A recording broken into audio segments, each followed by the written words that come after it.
All right, so I'd like to thank you all for being here today, but before we begin, before I get anywhere, I need you all to do me a favor. We need to do something together, okay? I need you right now to go and just cross your arms. Go ahead, just cross your arms. Slouch in your chair a little bit. And give a big sigh. Now we're ready to talk about finances. Perfect, okay? So what I had to do right there is the typical response that every churchgoer does when the pastor starts talking about finances or giving to a church or giving to an organization or anything like that. Now what I want to do today is I want to let you know that that's exactly what I used to do. For years and years and years of following Jesus, I was apprehensive about giving. I would always slouch in my chair, cross my arms, and sigh and think, I want to, but I can't. I just have way too much debt. I'm physically not able to give. My willingness is there, my heart is there, my desire is there, and yet my ability is not, because I'm consumed with debt. So what I'd like to talk about today is this thing called consumer debt. How so many of us get wrapped up in this mindset that society has done a fantastic job of telling us that we need this, thinner, faster, better, newer, all these different things every single month. We've got to be catching up with the new craze. Society tells us to get into debt. It's the best way to live. What we find in Scripture is a lot different than what the world tells us, however. Way back in Deuteronomy, Moses is talking to his group of people. In Deuteronomy 28, if you guys would like to open up and follow along, we read that in Deuteronomy 28, verse 12, you will lend to many nations, but you will borrow from none. How is it that Moses can speak to his people, how God is speaking to Moses through him, and God is telling him, if you do these things, I will bless you. I will bless you, Moses, if you follow these rules, these commands. Don't borrow from anybody, but give. But don't borrow from anybody, because I'm going to make you into a nation where people will come to you. They will desire. You will have an influence that will allow you to be above and beyond every other nation, because you are my people. And that's what we are. As believers, as Christians, we are God's people. But how can we follow God freely if we are slave to other people? We can't. Proverbs 22:7 tells us that we are slave to the lender. The rich rule over the poor, and the slave is borrower. The borrower is slave to the lender. We're slaves. As soon as we get into debt, we are slaves, whether we want to or not, and then we are unable to actually give as we're told.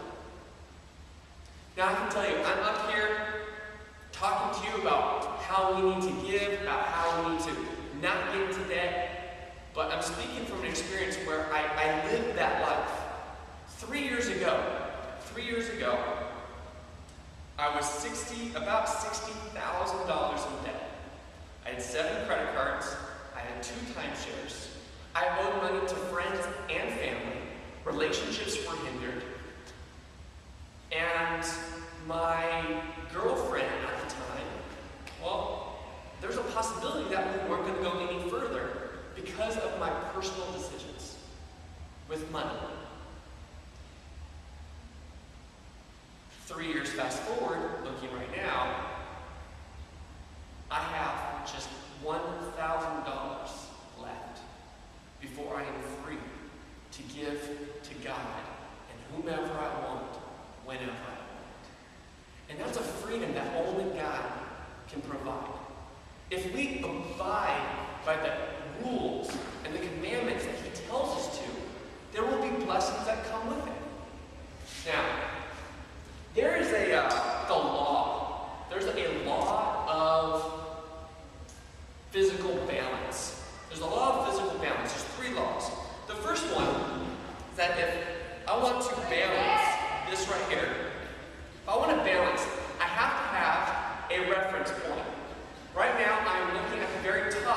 this pole, and that is my reference point. That's the first law of physical balance. Now, when it comes to financial balance, we have to have a reference point. Do you know where your money's going? We have to know where our money is going. If we don't, we will fall. That's very simple. Now, the second law of physical balance right here is that I have to make constant corrections, left and right. Otherwise, it will fall. Now, within within financial balance, we have to be making constant corrections. Constantly. Every single day, we need to be looking at our budget, be looking at what we're spending, and we need to make changes. We need to make corrections to our lifestyle. Maybe it's Christmas time. Presents need to be bought. Okay? Maybe it's summer. Maybe you're going out. Different seasons, different situations. We need to constantly, maybe you're laid off. Constant corrections right now. And the third law of physical balance right here is I have to have a goal. I have to have a goal. And my goal right now is to keep this pole from falling. Now, this is a hard one when it comes to financial balance. What's your goal? Is your goal simply to just spend your money? Is your goal simply to save all your money and hoard your money? Maybe your goal is to invest. Maybe your goal is to just give. But what is your goal? What's your financial goal when it comes to money? What we need to realize is that our financial goal needs to be our financial goal needs to be to honor God with everything. Honor God with everything. Proverbs 22 tells us that the earth is the Lord's and everything in it. Why is it that so often we get these things, these possessions, this stuff, and we have such a hard time letting go? You see, we don't own money. We're given money to manage it, and it belongs to the Lord and the Lord alone. It is not ours. We don't own it. So why do we hold on to it so much more tightly than anything else? Why do we buy this stuff? We save up to buy this stuff, and then we're really reluctant to even let people borrow it. Really reluctant. Something maybe so expensive, or you may love something so much, maybe a collection. You're like, no, don't touch. Maybe you have a car that you just don't want anyone driving. You know, that's my truck. You can't touch my truck. When we do this, we'll become so ingrained with stuff, we'll become so, when we think about these things so much, we have a tendency and the possibility to love the stuff more than people. Now, as soon as we cross that line, we're in very dangerous territory. I think the pretty good goal to not buy anything unless you're willing to let someone borrow it. Because if you have something that you're not willing to let someone borrow, maybe you love that thing more than you love that person. I don't know. But what I do know is that when I look in Deuteronomy 28, it's very clear. You will lend to many nations, but you will borrow from none.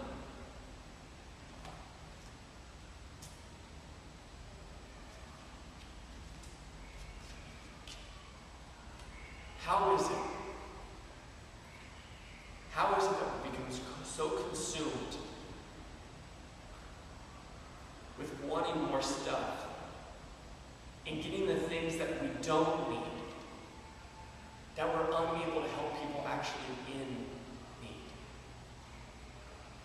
For me, when I was going through that, I felt embarrassed.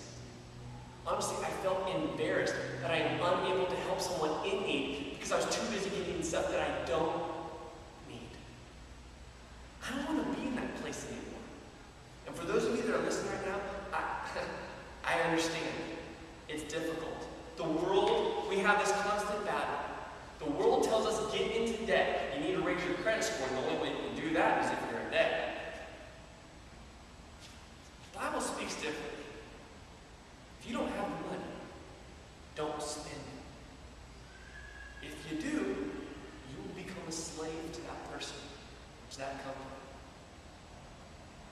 Now, as a slave, I am then unable to do what I want when I want. I don't want to be a slave anymore. I'm not a slave anymore. And that's a good feeling. So I challenge you guys today. I challenge you. Spy on your money. Watch where it goes. You've got to be knowing where your money's going. If you don't, it might just eat you. It might get the best of you. So I'm going to ask you guys today, as you leave today, watch your money for 1 week. For just 1 week, watch where your money goes. And see if you manage your money or if your money is managing you. Thanks so much.